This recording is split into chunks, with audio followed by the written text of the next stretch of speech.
Affair കിഡിലെ രണ്ട് മുതലോ നിൽക്കണല്ലോ അല്ലേ? കൊറേ നേരം ഞങ്ങൾ രണ്ടാളും ഇവിടെ നിൽക്കണോ.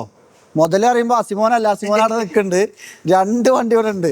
യോൻ കിഡിലെ മുതല് പറഞ്ഞപ്പോഴേ ഞാനാണ് അവിടെ നിൽക്കണ്. പക്ഷെ ആരുടെ വെച്ചിട്ട് തന്നെയാണ് രണ്ടെണ്ണം നിൽക്കണല്ലേ?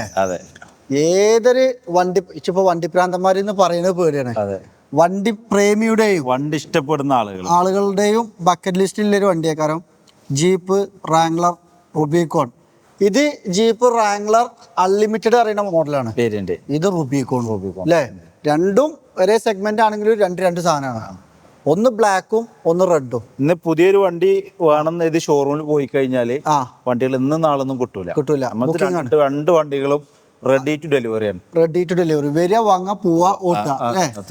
ഇതിന് ഒരുപാട് പ്രത്യേകതകളുണ്ട്. അമേരിക്കൻ വാഹന നിർമ്മാതാക്കളുടെ ഒരു മസിൽ പവർ സാധനമാണ് അല്ലേ? ഇതിന്റെ കംപ്ലീറ്റ് റിവ്യൂ റുബിക്കോൺ നമ്മൾ ചെയ്തിട്ടുണ്ട്. അതുകൊണ്ട് ഈ രണ്ട് വണ്ടിനെ മാത്രം ഞങ്ങൾ പരിചയപ്പെടുത്താം. അതോടൊപ്പം ഇതിന്റെ കമന്റ് ബോക്സിലോ ഡിസ്ക്രിപ്ഷനിലോ ഞാൻ എന്ത് ചെയ്യാം, നമ്മൾ അന്നത്തെ റുബിക്കോണിന്റെ കൊടുക്കും ചെയ്യാം. അപ്പൊ കംപ്ലീറ്റ് ഇതിനെ പറ്റിയുള്ള എല്ലാ ഡീറ്റെയിൽസും ഞാൻ അതിൽ പറഞ്ഞിട്ടുണ്ട്. അപ്പൊ നമ്മള് ജീപ്പ് റാംഗ്ലറിനെ പറ്റി പരിചയപ്പെടുത്തുമ്പോൾ ഇത് രണ്ടിനും പറ്റും. ഇത് റോട്ടിൽ ഉപയോഗിക്കാം, ഓഫ് റോഡിൽ ഉപയോഗിക്കാം. ഇതൊന്നും കൂടെ ഓഫ് റോഡ് സ്പെക്കുകൾ കുറച്ച് കൂട്ടി ഒരു ഓഫ് റോഡ് സെഗ്മെന്റിനായിട്ട് ഇറക്കിയൊരു മുതലാണ്. എങ്കിലും റോട്ടിൽ കംഫർട്ട് ഉണ്ട്, ഓടിക്കാനൊക്കെ നല്ല പവർഫുൾ സാധനമാണ്. പക്ഷെ ഇതിലെ വ്യത്യാസങ്ങൾ എന്താ വെച്ചാല് അലോയിലും ടയറിലും വ്യത്യാസമുണ്ട്. ഇതിന് സൈഡ് സ്റ്റെപ്പ് വരും, ഇവന് സൈഡ് സ്റ്റെപ്പ് വരൂല. പിന്നെ ഇന്റീരിയർ പാർട്സിലൊക്കെ ചെറിയ വ്യത്യാസങ്ങളുണ്ട്. പിന്നെ റുബിക്കോണിലെ ബാഡ്ജിങ് വരും. അങ്ങനെ കുറച്ച് ഡിഫറൻസുകൾ ഉണ്ട്. പക്ഷെ ഈ റാംഗ്ലറിന്റെയും റുബിക്കോണിന്റെ ഒക്കെ ഡിഫറൻസ് നമ്മളെ പഴയ വീഡിയോയിൽ പറയുന്നുണ്ട്. ഇതിന് രണ്ടിന് പ്രത്യേകത പറഞ്ഞാലേ ഒരു ബഡ്ജറ്റ് ഫ്രണ്ട്ലി ആയിട്ട് നിങ്ങൾക്ക് ഒരു അടിപൊളി ബഡ്ജറ്റ് ഫ്രണ്ട്ലി അറിയുമ്പോൾ ചെറിയ പൈസ. അതായത് ഇപ്പോ ഇതിന് മാർക്കറ്റിൽ ഇതിനെ കോമ്പറ്റീറ്റർ ആയിട്ട് നിൽക്കുന്ന വണ്ടികൾ പറഞ്ഞാല് ഒന്ന് ലാൻഡ് റോവറിന്റെ ഡിഫൻഡർ ആണ്. ഇപ്പൊ മെഴ്സീഡസ് ബെൻസിൽ നോക്കുകയാണെന്നുണ്ടെങ്കിൽ ശരിക്കും GLS ആ ലക്ഷറി പോണോ, ആ ഒരു കാറ്റഗറി ഹൈ എൻഡ് ആണല്ലോ. അങ്ങനെ ഡിഫൻഡറിനായിട്ടൊക്കെ കട പിടിച്ച് നിൽക്കുന്ന മോഡലാണ് ശരിക്കും ഡിഫൻഡറിന്റെ അത്രയൊന്നും വില വരില്ല. പക്ഷെ ഡിഫൻഡറിനെക്കാട്ടിലും ഓഫ് റോഡ് സ്പെക്കും ഓഫ് റോഡിൽ കളിക്കാനും ഇവനേറ്റാ പറ്റുക. ഓഫ് റോഡ് സ്പെക്കില് ഡിഫൻഡറിനെക്കാട്ടിലും പറയാൻ കാരണം എന്താണോ, ഇതിന് കുറച്ച് ധൈര്യമായിട്ട് പോവാം. ഡിഫൻഡർ വേറെ തന്നെ ലെവൽ സാധനമാണ്. ഒരിക്കലും ഡിഫൻഡറിനെ കുറ്റപ്പെടുത്തുന്നത് ബഡ്ജറ്റ് റേഞ്ചും നോക്കുമ്പോഴും കുറച്ച് ഹൈ എൻഡ് ആണ്. നമ്മളെ പ്രത്യേകത എന്താ വെച്ചാല് നമ്മൾ പല വണ്ടി ഇപ്പൊ കഴിഞ്ഞ റിവ്യൂ ഡിഫൻഡർ ആയിരുന്നു, ഇപ്പൊ നമ്മൾ ജീപ്പ് റുബിക്കോണ പരിചയപ്പെടുത്തണം, നാളെ ലാൻഡ് ക്രൂസർ ആയിക്കാരം. അപ്പൊ അതാത് വണ്ടിന്റെ പ്രത്യേകതകൾ നമുക്ക് പറയേണ്ടി വരും. അപ്പൊ ഇവർക്കുള്ള പ്രത്യേകത എന്താ വെച്ചാല് ഇതിന് സെൻസറുകൾ കമ്മിയാണ്. ഡോർ പേഡിലൊന്നും ഒരു സംഭവമല്ല അല്ലേ? ഇത് നമുക്ക് ഒരു 5 മിനിറ്റോ 10 മിനിറ്റോ ഉണ്ടെന്നുണ്ടെങ്കിൽ കംപ്ലീറ്റ് പീസാക്കാൻ വേണ്ടി, അതായത് ഹാർഡ് ടോപ്പ് ഒക്കെ റിമൂവ് ചെയ്ത് നല്ല ഓപ്പൺ സ്റ്റൈലിലും ഓടിച്ചു പോവാം. ഡോറ് വരെ നമുക്ക് എടുത്താക്കാം അല്ലേ? അപ്പൊ ഇതിന് വലിയ വയറിങ്ങോ കാര്യങ്ങളോ ഒന്നും വന്നിട്ട് ഇനി ഏത് വെള്ളത്തുകൂടി നിങ്ങൾക്ക് ഓടിച്ചു പോവാം, വലിയ കംപ്ലൈന്റ് ഒന്നും ഉണ്ടാവില്ല അല്ലേ? അപ്പൊ എല്ലാ പരിക്കിനും പറ്റുന്ന മുതലാട്ടോ. പിന്നെ ഇത് രണ്ടും പെട്രോൾ എഞ്ചിനാണ് വരുന്നത്. ജീപ്പ് റാംഗ്ലറിലും റുബിക്കോണിലും പെട്രോൾ എഞ്ചിനേ വരുന്നുള്ളൂ. ആദ്യകാലത്തിൽ 2015-16 കാലഘട്ടങ്ങളിൽ കുറഞ്ഞ വണ്ടികളുള്ളൂ ഡീസൽ ഇറങ്ങിയിട്ടുള്ളൂ. പിന്നെ ഓട്ടോമാറ്റിക് ട്രാൻസ്മിഷനും ആ 4 വീൽ ഡ്രൈവിന്റെ ലിവറൊക്കെ നിങ്ങൾക്ക് കാണാം. ഓൾഡ് സ്കൂൾ ഡിസൈൻ ആണ് ഇതിന് വരുന്നത്, അങ്ങനെ തന്നെ പറയണം അല്ലേ? ഇതിന് റിവ്യൂ ശരിക്കും ഇത് പരിചയപ്പെടുത്തുമ്പോൾ കംപ്ലീറ്റ് റിവ്യൂ തന്നെ എടുക്കണം, ഇഞ്ചായിട്ട് കാണിക്കണം. ഒരു പിന്നെ ഓഫ് റോഡ് പ്രാന്തന്മാർക്ക് എന്തായാലും ഇഷ്ടപ്പെടും. പിന്നെ ഇത് അമേരിക്കൻ വാഹന നിർമ്മാതാക്കളാണ്, അവിടുന്ന് ഇവിടെ ഇമ്പോർട്ട് ചെയ്ത് വരണം അല്ലേ? അത്ര പിന്നെ കാര്യങ്ങൾ കൊണ്ടൊക്കെ അത്യാവശ്യം നല്ല. ഇത് ഓൺ റോഡ് പ്രൈസ് എത്ര വന്നിരുന്നത്? ഇപ്പൊ നിലവിൽ അന്ന് 2022 തന്നെ ഏകദേശം റൂബിക്കോൺ ഏകദേശം ഒരു 90 ലക്ഷം രൂപന്റെ അടുത്ത് അന്ന് പ്രൈസ് ഉണ്ട്. ഇപ്പോഴും ഏകദേശം ആ പ്രൈസിൽ തന്നെയാണ്. ഏകദേശം 90 ലക്ഷം രൂപ വേണം പുതിയ വണ്ടി. ഇപ്പൊ കിലോമീറ്റർ എത്ര ഓടിക്കണം? ഡീറ്റെയിൽസ് വരാം. 46,000 കിലോമീറ്റർ ഓടിയ ഈ വെഹിക്കിൾ ഇപ്പോഴും അണ്ടർ വാറണ്ടിയിൽ ഇറക്കുന്ന വാഹനമാണ്. BF ഗുഡ്സിന് 4 പുതിയ ടയർ ചെയ്തിട്ടുണ്ട്. വേറെ ആക്സിഡന്റിൽ ക്ലെയിം കാര്യങ്ങളൊന്നുമില്ല. ഫുൾ ഇവിടെ എന്താ ജീപ്പ് തന്നെ മെയിൻറ്റെയിൻ ചെയ്ത് വരുന്ന വാഹനം. വാറണ്ടി ഉണ്ടാകുമ്പോ പിന്നെ ഞങ്ങൾ പേടിക്കണ്ട, വാറണ്ടി തന്നെ ഉണ്ട്. 1 വർഷം വാറണ്ടി ബാലൻസ് ഉണ്ട്. പിന്നെ കളറ് നിങ്ങൾ പറയും, നിങ്ങൾക്ക് ബ്ലാക്ക് ആണോ റെഡ് ആണോ ഇഷ്ടപ്പെട്ടത്? രണ്ടും ഇഷ്ടപ്പെടുന്ന ആൾക്കാരുണ്ട് കേട്ടോ.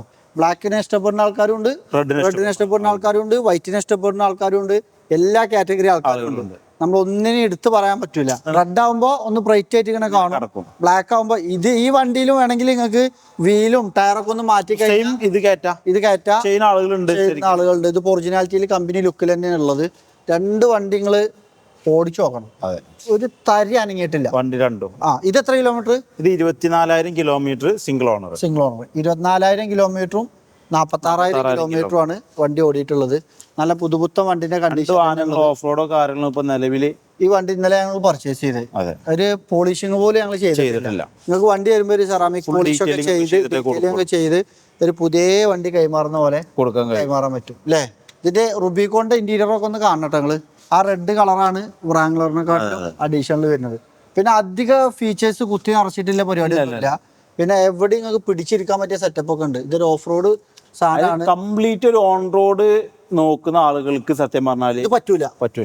നിങ്ങൾ അങ്ങനെ ഒരു സംഭവം ഉണ്ട്, അത് ഞങ്ങൾ പറഞ്ഞുതരാം. നിങ്ങൾ വെറും യാത്ര ഇഷ്ടപ്പെടുന്ന ഒരു നല്ല ഹൈവേയിലൊക്കെ യാത്ര കംഫർട്ട് വേണമെന്ന് എഴുതി എടുക്കുകയാണെങ്കിൽ ഇത് എടുക്കണം അല്ലേ. അത് കംഫർട്ട് ഉണ്ട്, പക്ഷെ ഒരു പക്ക ഒരു ഇതിന്റെ ഒരു GLS ഒരു GL ഒക്കെ ഉപയോഗിക്കുന്ന ആളുകൾ ചിലപ്പോ ഒരിക്കലും ഇത് കിട്ടൂല. നിങ്ങൾക്ക് രണ്ട് പർപ്പസിനും പറ്റും. ഒരു യൂണീക്ക് വാഹനമാക്കാം, ഓഫ് റോഡിന് പറ്റും, ഓൺ റോഡിൽ പറ്റും. അങ്ങനത്തെ റൂബിക്കോണിന് പകരം വെക്ക ഇന്ന് മാർക്കറ്റിൽ ഈ ഒരു ബഡ്ജറ്റില് അത് വണ്ടികളില്ല.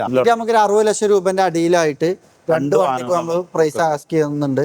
ഒരു 59 ലക്ഷം രൂപയാണ് നമ്മൾ ആസ്ക് ചെയ്യുന്നത്. ചെറിയ മാറ്റങ്ങളൊക്കെ വരുത്തും അല്ലേ. നിങ്ങൾ വരി, നിങ്ങളെ കൺസെപ്റ്റിനനുസരിച്ച് വേറെ എന്തെങ്കിലുമൊക്കെ ചെയ്യാനൊക്കെ ഉണ്ടെങ്കിൽ നമുക്ക് ചെയ്തിട്ട് അടിപൊളി ചെറിയ രീതിയിലുള്ള ഫിറ്റിംഗ്സ് ഒക്കെ അഡീഷണൽ ഉണ്ട്. ഈ വണ്ടി നിങ്ങൾക്ക് ഒന്നും ചെയ്യണ്ട, നേരെ കമ്പനി ഫിറ്റിംഗ് തന്നെയാണ്. ഇതൊക്കെ അഡീഷണൽ ആട്ടോ, അഡീഷണൽ ചെയ്താണ്. ആ വണ്ടിയിലും വേണമെങ്കിൽ നിങ്ങൾക്ക് ഇതേപോലെ ചെയ്യാൻ പറ്റും. അപ്പോൾ ഒരു ജീപ്പ് വ്രാംഗ്ലർ അൺലിമിറ്റഡ് അല്ലെങ്കിൽ ജീപ്പ് റുബിക്കോൺ അന്വേഷിക്കുന്ന നിങ്ങളുടെ ചങ്കുകൾക്ക്, നിങ്ങളുടെ സുഹൃത്തുക്കൾക്ക്, നിങ്ങളുടെ ഫാമിലി മെമ്പേഴ്സിന്, നിങ്ങളുടെ ജ്യേഷ്ഠന്മാർക്ക്, നിങ്ങളുടെ ഉപ്പാക്കൊക്കെ അയച്ചു കൊടുത്തിട്ട് പിന്നെ വാഹനം തരുന്നുണ്ടെങ്കിൽ ഒന്ന് ലിസ്റ്റിൽ വെക്കാൻ പറയും. അങ്ങനെ കുറേ ആൾക്കാർ ഞങ്ങൾക്ക് ഉണ്ട്. വാപ്പ വണ്ടി എടുക്കാൻ ഇറങ്ങും, വാപ്പാക്ക് നമ്മളറിയില്ല, പക്ഷെ മക്കൾക്ക് നമ്മളറിയാം.